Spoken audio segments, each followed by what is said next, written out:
Hello, everybody. Thank you for joining me. This is GGF bringing you episode 5, halfway to 10 of Let's Play Pillars of Eternity. One second, guys.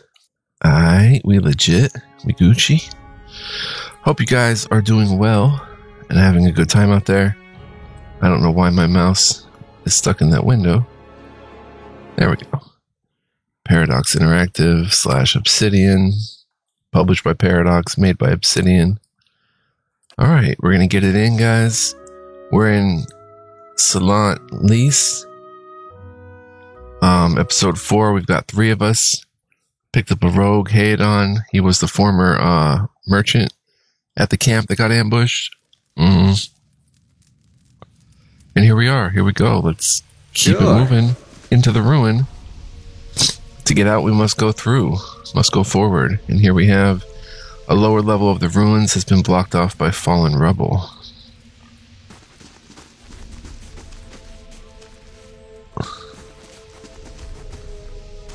Let's keep it moving. Oh. That should be far enough. But what now? Haedon's chest rises and falls visibly with each breath. We look for another way out. Storm has to die sometime. What happened out there? Kalisha shakes her head. Windstorm. Of a kind they only get in Air Glonfoth. Not too many people live through them, so it's hard to know what's true. The Glonfothan word is Biawak.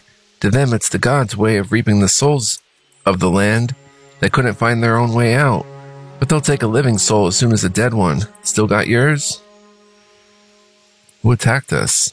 Glonfothans. Those would be the hut dwellers Odema warned you about. Look to be Fangs of Galawain, who are the twitchiest of the lot. They go ruin to ruin looking for fights with colonists. Poor Odema. I think he half expected this once we lost the main road. The Glonfothans said we trespassed in the ruins. I don't believe that. Odema would never allow it. But as much as the Fangs are hotheads, Glonfothans don't attack without being provoked. Either they saw something and got the wrong idea, or... She glances down the passage beyond. Or there's looters in here with us. That's not something we need right now. What about everyone else in our caravan? Kalisha's lips press together and her chin rumples. Her voice is faint. The wheels got hold of them now. She looks up. Gods grant them better luck in their next lives. You don't seem too upset about all this. Kalisha looks you in the eye, a volatile current running beneath her voice. Maybe you just don't know me enough to know what upset looks like. And maybe I've seen worse, too. Seen worse and kept on walking because there's nothing else to be done. And because there's other people you care about who still need you. Let's get going. Alright. We've got a few passages we can take. Oops. We'll quick save. A Biawak. See what's up there. Who was here? See if they left anything useful behind. Oh, there was a camp. We've got a mace. 2 camping supplies. Let's look at the mace first. The bane of mailed soldiers throughout the known world, maces are a common sight in the Dyrwood, regardless of the shape of their flanges. Maces always consist of a metal shaft topped with a number of symmetrical flanges that focus the weapon's power to a small point. Though S-stocks have even more penetrating power than maces, the latter can be used in concert with a shield. 3 DR bypass, damage 12 to 17 crush, speed average. And then we have hammer and chisel. A simple iron hammer and chisel useful for chipping away at hard surfaces, particularly ones that display structural weakness. We'll give that to her, I guess. And the camping supplies I'll grab. In amongst these supplies are bedrolls, blankets, rations, and other amenities intended to keep hardy explorers from succumbing to the elements. Okay. And then here we have a small shield.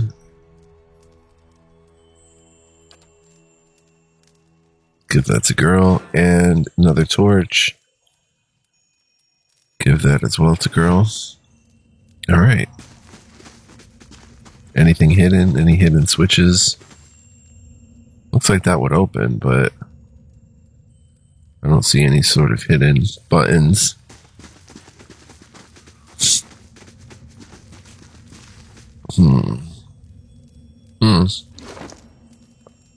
Let's see. I don't have a weapon, and I'm using a small shield. I'm going to have to rock a hatchet for now, or a mace. Where'd that mace go? This is fast speed, and it adds deflection. So we'll go ahead and throw in a hatchet. Looking good. Then we'll throw on, let's see, a medium shield. -4 accuracy. She can keep a torch. He's got dual daggers, and then a one-handed dagger, and give him a medium shield. -4 accuracy, but 12 deflection. And let's look at daggers. They're fast. They have weak interrupt, 10 to 14 slash, +5 accuracy. Daggers are among the most common personal weapons found in the Dyrwood, whether simple or ornate. All daggers are fast and dangerous in the hands of a skilled wielder. And he's got lockpicks, potion of minor regen, wolf hide. I can stash those. Beer, hammer and chisel, small shield, and another torch. And let's see, she's got a second weapon set. That could be, if we need crushing, give her the mace. And medium shield. Do these stack? These hide armors? No, I don't think so. Speaking of hide armor, DR6. My secondary should maybe be a hunting bow.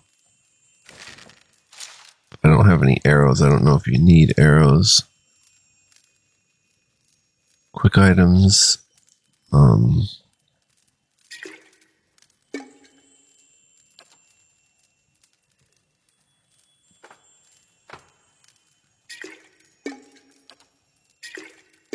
Alright, and they take out the inventory space from here. DR6 hide armor is DR5, but recovery speed is 5% faster. 6 pierce, 6 freeze, 3 corrode. And this is 9 slash, 3 corrode. Better versus slashing for sure. And the hide is a little better against piercing and freeze, and then 3 corrode. Alright. What kind of armor does she have? She's got a scale armor. Right, DR7. She's fine as is. And what does Hanon have? A leather armor.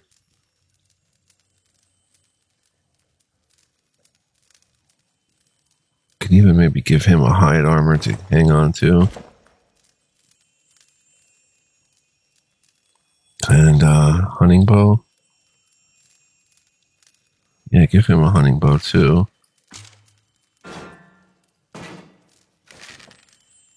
Bong bong. We'll try that. Alright. Continue.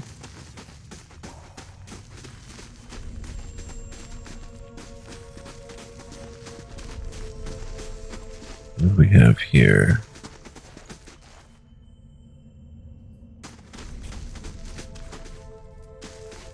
Oh. A trembling, sickly creature emerges from the dark, clutching a spear. Knobby elbows and thin ribs show through its scaly flesh, but you recognize it as a Zarup. It watches you cautiously, breathing in ragged sighs.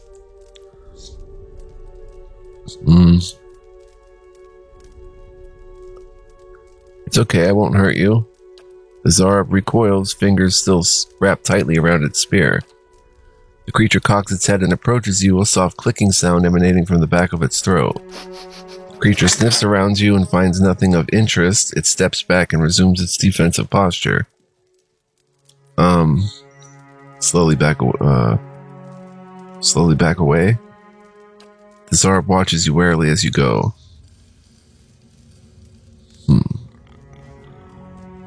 If I go in there again. Okay, she's gonna be... Oh, he attacked me.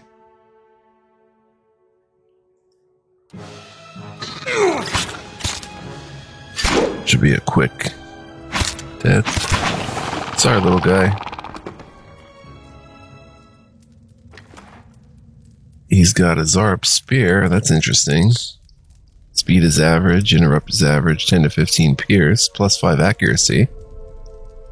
Spears are not as long as their two-handed kin, pikes, but they are easier to maneuver and can be used with a shield. Even with a one-handed grip, spears can strike fierce blows with high accuracy. This crude spear is decorated with feathers and beads. I'll grab that. And then we've got a medium shield, a heater. This rough and battered shield was used by Azora. Most commonly used shields in Deerwood and come in a variety of shapes. Same basic shield, everything about it. Oh, and an amethyst can be found in a variety of shades, but those of darkest purple are considered to be the most valuable. Discovery of new sources has become commonplace in the past few hundred years, and amethyst no longer fetches the same value it once did. Little gem though. Gemmy gem. A pot with a hunting bow. 2 lockpicks. I'll grab those.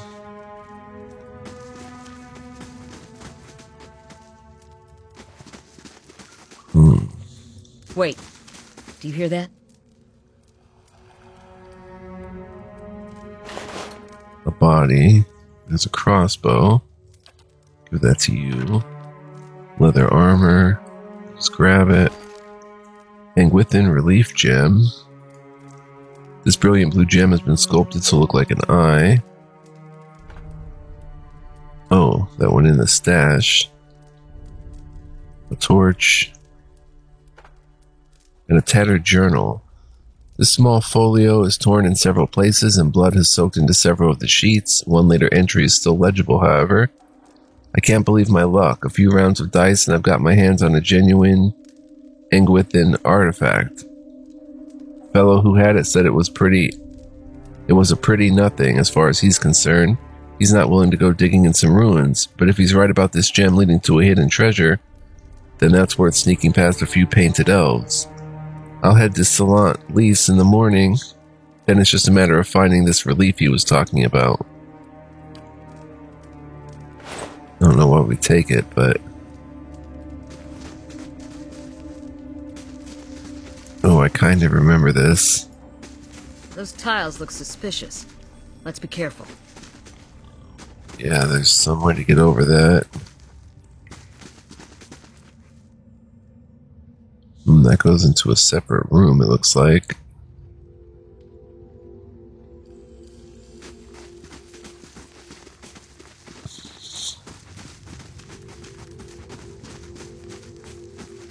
Audra. Oh snap, a Scolder whelp.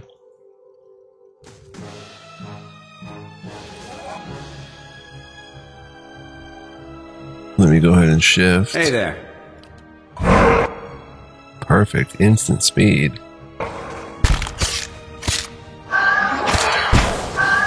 What is he doing? He's screaming. We interrupted him. Oh, stunning scream. Got him. And he's got a Scolder ear, the tattered ear of a Scolder. Sure. Huh. Pots, an urn with a hatchet.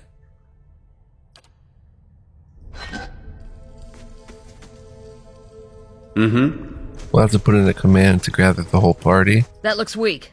Could be a shortcut.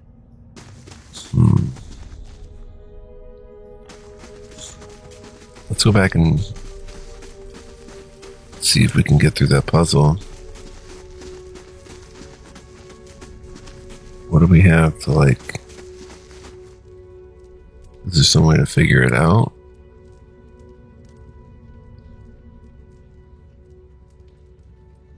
What you need?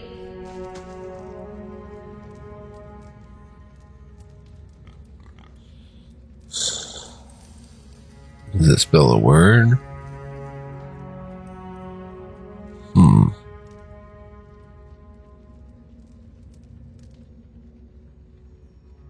Hey there. Let's go in here and see what's what.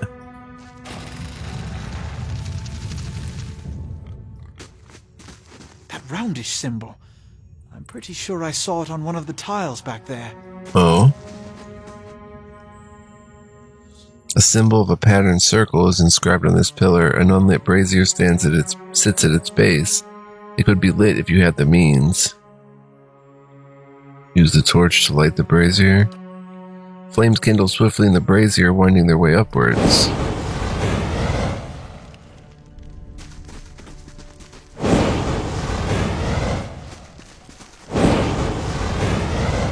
I don't know if this is such a good idea.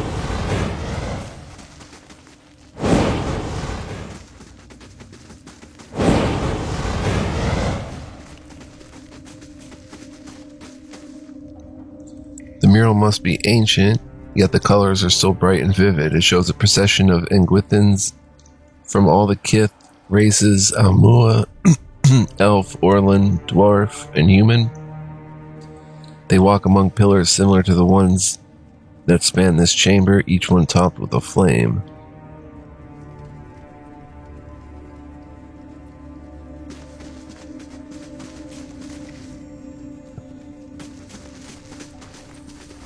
I don't get it.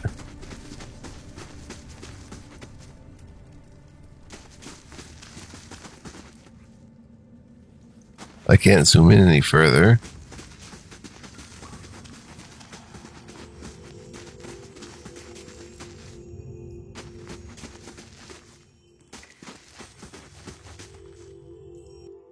Oh, we've got lesser black ooze.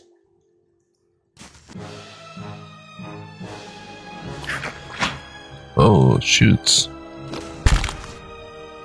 Go ahead and transform. Hey there.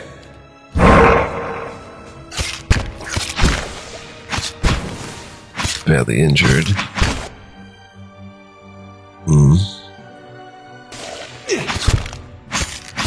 Oh, bong, son. Quick work of that. Did we level up? I'm not sure. Lesser black ooze. Ooze plasma. Congealed mass of thick and opaque jelly. Sure. Another dead body with a poleaxe. A poleaxe. Speed is slow. Interrupt 0.75 is strong. 14 to 20 slashing and crushing. The versatile poleaxe is a powerful and flexible weapon that can deal devastating blows even against a fully armored opponent. Its straight-bladed axe head is opposed by a hammer, allowing the wielder to switch between different damage types as circumstances require. Either slash or crushing. It's slow though. I think I might take a look at that. Let's see, the poleaxe. I'm using just a hatchet. I don't want to use a bow, so we're gonna go with the poleaxe. Give that a go. We can slash with it, we can hammer with it. Perfect. And what does this do again? Gon's Pledge. Grants Gon's Pledge. Plus 15 endurance. Speed is fast, 2 per rest. So, a healing band for health. Let's see. Everything's all good. Let's move up a little further. Where'd that slime come from? Huh. Oh, there's ooze. Viscous and oily, this muck clings to anything it touches. A viscous slick of something dark and tar-like runs down this wall. The shapes and bulges in the ooze suggest that something lies beneath it, but you can't tell what. Use your water skin to clear off the ooze. You rinse the ooze away, revealing an intricate relief of a man's face. The sunburst surrounding it is chipped away in places, but the details of his head, from the tight curls of hair to the ridges of his pointed ears, still showcase remarkable craftsmanship. One eye socket is empty, a gem fills the other. You've lost an item full water skin, placed a gem in the eye socket. The chamber begins to rumble, stray rocks dancing across the tile floor. Finally, a large section of the wall gives way. We lost the Engwithin relief gem.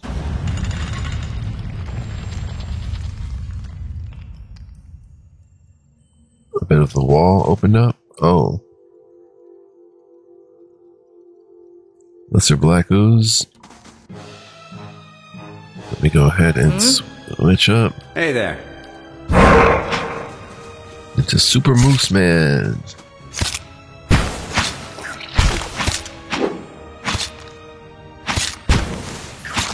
Why am I not attacking? Am I attacking? It just takes a while.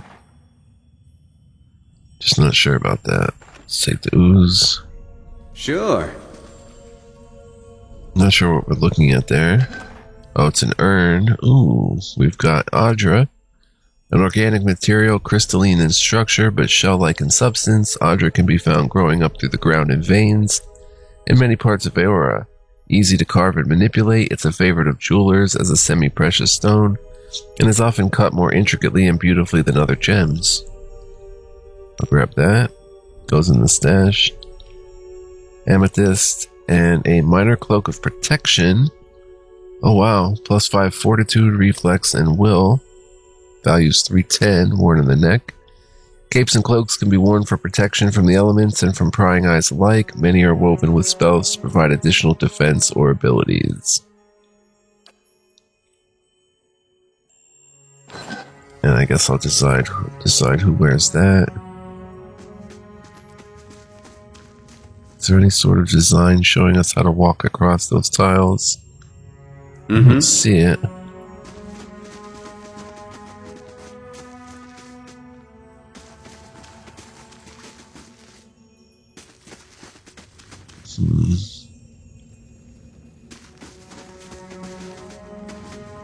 Let's see, who needs the protection the most? Damage reduction. His damage reduction is really poor. Well, 6, 9, 3. 3 being corrosive, 9 being slashed. He's got a 5 for pierce as well, and a 9 for freeze. And a 7 overall instead of a 6.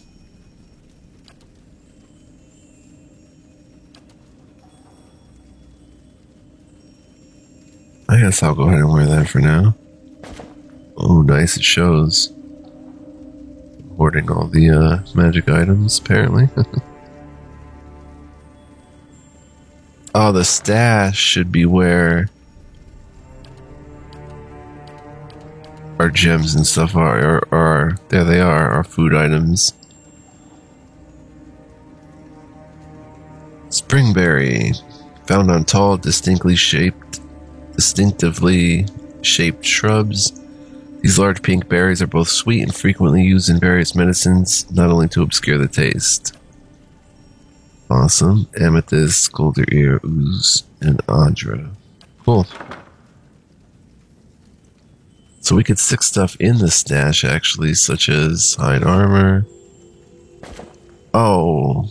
Should I be having access to the stash everywhere?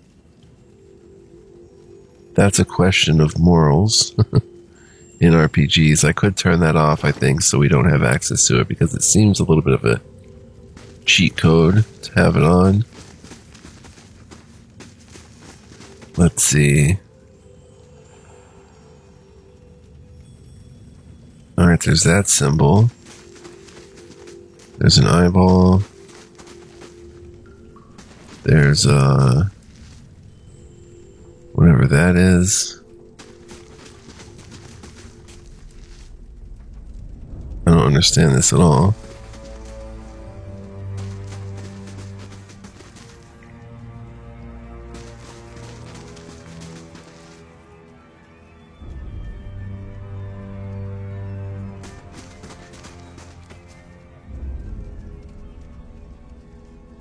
does it show?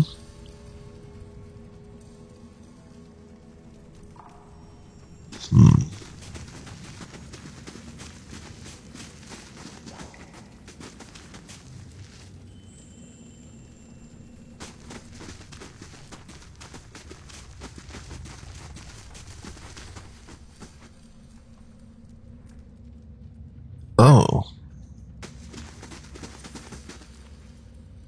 Now they're lit up.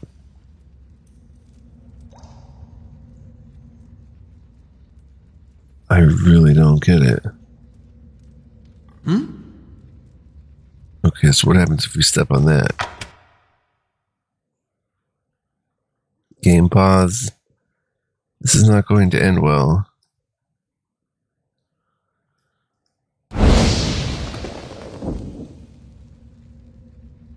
He gets up, but he's totally toast.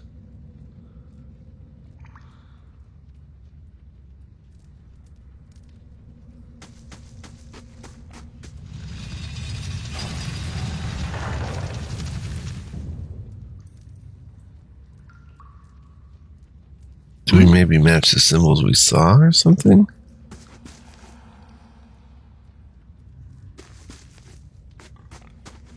Oh. It was very, very simple. It solved for us for some reason. The party stash can be used for holding excess gear. Yeah, just go where they're not lit up. Very simple. No switch over there to... Fresh air in here. I think we found an exit. Sounds like the storm path, too. Oh, it's an exit? How can I help?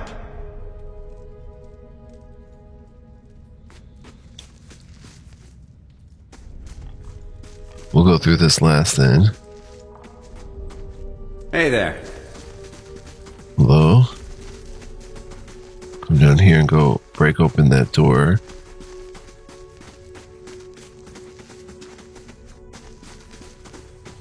How long have we been playing? Not long, right? 27 minutes. A crack runs along this wall from floor to ceiling. A light gust of air passes through it.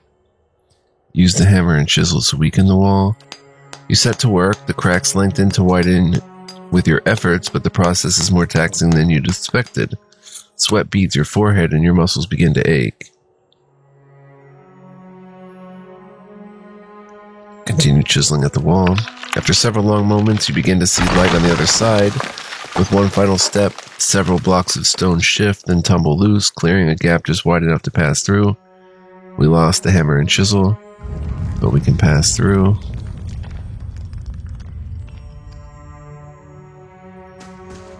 I could scout ahead, see what's around the corner.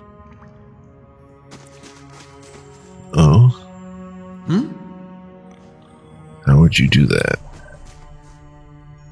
Scouting mode, left alt. You'll never know I'm here.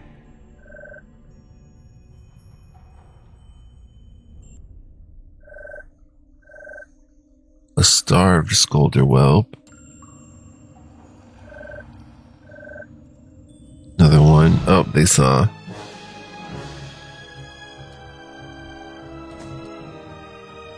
Guys, go attack. How can I help? You go ahead. Hey there. Switch to Stagman.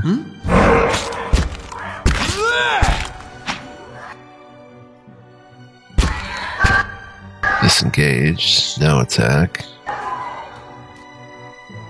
Everybody attack. I haven't used any spells yet. It's okay though. The stag mode has been pretty wicked.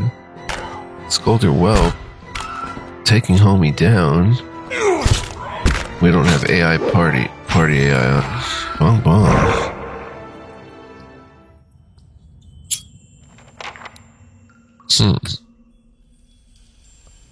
No loot? Sure.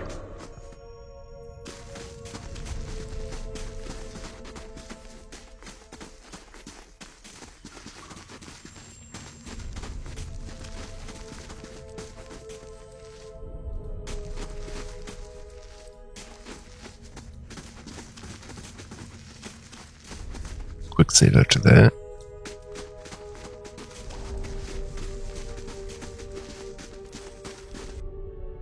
Spear Spiderling. Oh, we can check the bestiary for some of these too, like the ooze. An ooze is a mobile, carnivorous mold that develops in dark, dank places that experience little to no regular traffic. Oozes feed off of ambient bacteria, fungi, and small insects as they grow. They begin to seek larger prey, including humans, once they reach the size of a dog. Like all living creatures, they have a measure of soul essence, but their lack of intelligence and a true nervous system makes them mindlessly aggressive and difficult to deter. Their viscosity and mobility enable them to perform surprisingly nimble attacks, and they are capable of spitting corrosive enzymes to break down flesh and armor. Some of the species are disease vectors, making any confrontation with them especially perilous. Lesser Black Ooze. DR7, it's weaker against freeze. Level 2 Primordial.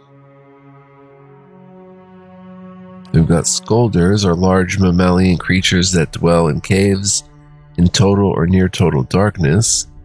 As a result, they have poor vision and rely on their sense of hearing to navigate and find prey. The protrusions and hairs on their ears allow them to detect airflow, which is key to telling direction in an underground environment. They communicate through screeches and clicks, and use these vocalizations in a form of echolocation. They are communal creatures and will nest and raise young together.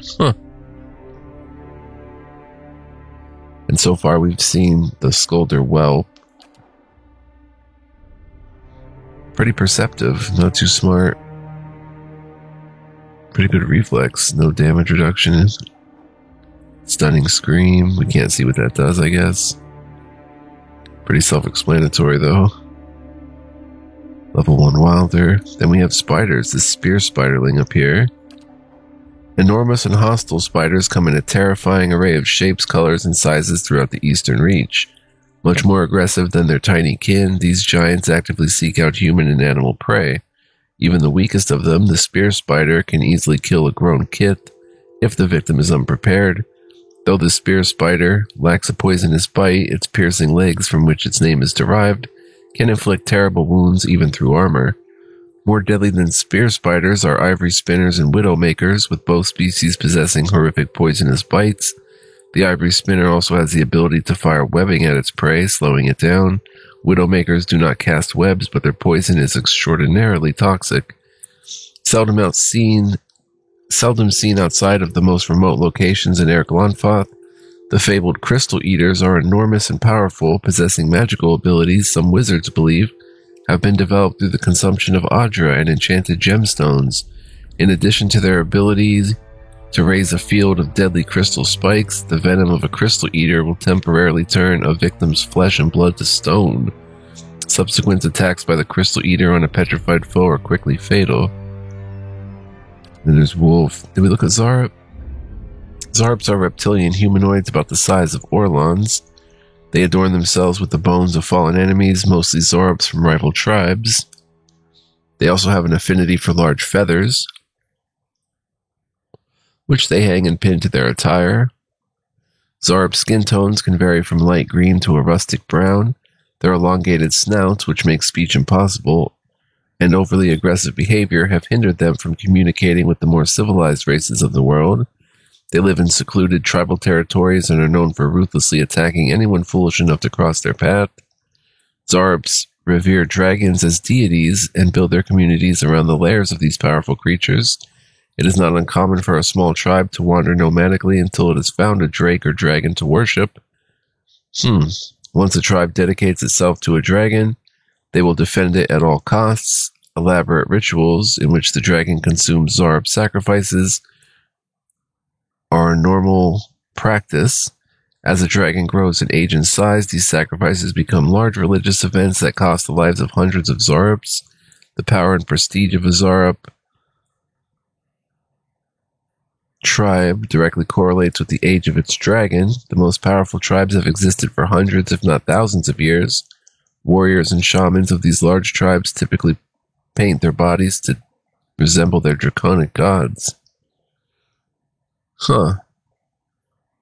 Pretty cool info about the Zorups. Alright. So we've got a spider here that we've got to deal with.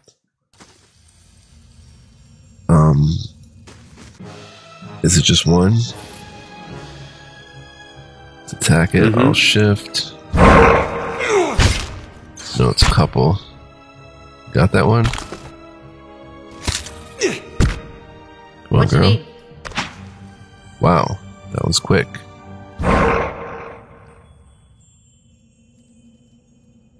No loot. Yeah?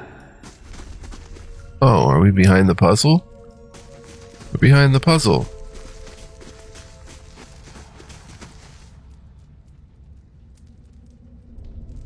So what the heck? We just had to go down that way? Really? Well, there seems to be something. I'll check it out. Up here.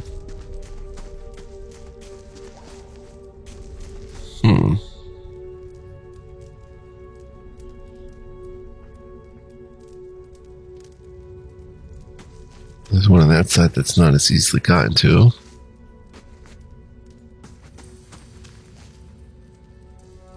Well, we'll check it anyway.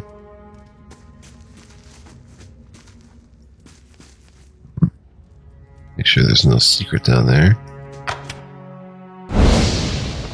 Oh, you kidding me or what, Ming? I'm gonna reload because it's of no particular consequence.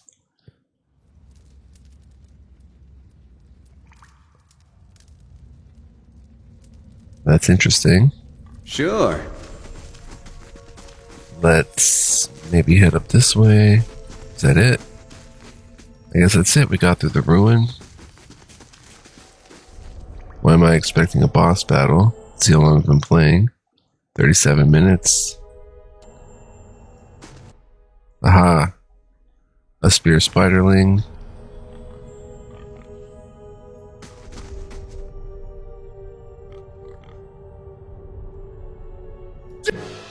Oh, and a famished spear spider. Yeah? I'll go ahead and stag it up. Everyone attack that one. And everyone attack the big one. Should be fairly simple. Boom. Very cool. It's got loot. A spear spider leg. Spear spiders have long tapering front limbs ending in a sharp point, which they use to impale their prey. This leg is covered in small backward facing barbs. It's worth 4. Sure. Oh, there's more ruin up here, son. Bats as large as chickens are strung in the web. Or in the web. Yeah, in the web. In the web sack, there's looks like a rapier, yep. Alright, I'll grab that. And there is a bloodstone. Bloodstone is traditionally a dark stone, often a deep green, but the presence of pockets of iron or red jasper resembling blood spatter give the stone its name as well as its value. How much is that worth? 25. Take it. Alright guys, so I want to thank you for joining me. I hope you enjoyed this episode. Oh, there is more down there. If you did, please like, comment, subscribe before heading out. It would mean the world to me. Also, it would be awesome if you wanted to become a member of the channel here on YouTube or on patreon.com/fluent. Definitely look into that if interested, if you want to help out in that sort of way. It would be greatly appreciated. Shout out to my members, by the way. Love you guys. Next time, guys, we'll explore down there and we'll head out because it looks like that's the exit. Very cool. Having a ton of fun so far. Very deep and dope and just what I wanted at the moment. So, shout out to Obsidian for their classic CRPG catalog, including this. And we're still going to be playing Avowed as well, so look out for that. And I'll see you guys in the next one. Until then, be well, live well, stay well. Much love, peace, and joy. Don't go anywhere, man. Plenty more Pillars universe to come. Ciao for now.